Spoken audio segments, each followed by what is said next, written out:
আসসালামু আলাইকুম ভিউয়ার্স, আজ আপনাদের সামনে রোস্টিল এসআর ক্যাপসুলের রিভিউ নিয়ে হাজির হয়েছি।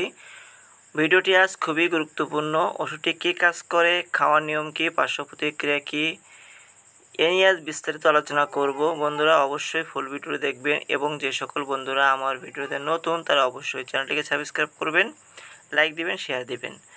বন্ধুরা আসুন মূল ভিডিওতে শুরু করি। এটি অন্ত্রের অস্বস্তিকর লক্ষণ সমূহ হতে পরিত্রাণের জন্য ব্যবহার করা হয়, অর্থাৎ যাদের খাওয়ার পরপরই পেট মোচড় দিয়ে ওঠে, বারবার পায়খানা যেতে ইচ্ছে হয়,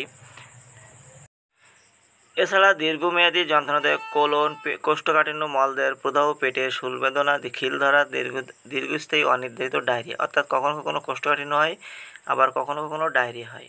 সবচেয়ে গুরুত্বপূর্ণ এই ভিডিওটি হচ্ছে ডোজ।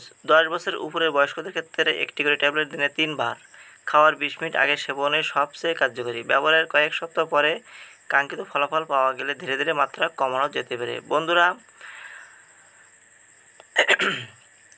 কোনো মাত্রা বাদ গেলে যত দ্রুত সম্ভব মাত্রাটি সেবন করা উচিত। পরবর্তী মাত্রার সময় হলে বাদ দেওয়া মাত্রাটি পরিহার করতে হবে এবং সেবন বিধি অনুযায়ী নিয়মিত সেবন করতে হবে। কোনোভাবেই মাত্রা দ্বিগুণ করা যাবে না।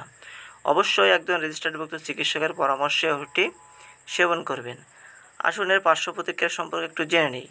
সাধারণ মেভেরিন বা রোস্টিল এসআর সুসহনীয়, তদুপরি স্কিন র্যাশ, চুলকানি মতো কিছু পার্শ্ব প্রতিক্রিয়া দেখা যায়, যেমন বিশেষ করে যাদের অ্যালার্জির সমস্যা আছে তাদের অ্যালার্জি প্রতিক্রিয়া দেখা দিতে পারে।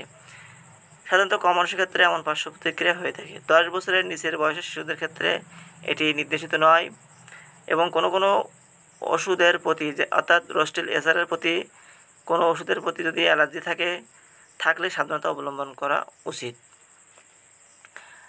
বন্ধুরা গর্ভাবস্থায় ব্যবহারকারী সাধারণত সতর্কতা অবলম্বন করা উচিত। নির্দিষ্ট মাত্রার মেভেরিন মাতৃত্ব নিষিদ্ধ হয় না এবং 2025 সালে প্রতি পিস রোস্টিল এসআরের দাম মাত্র 10 টাকা। আর এটি বাজারজাত করে থাকে বেসকেমকো ফার্মা লিমিটেড। সকলকে অসংখ্য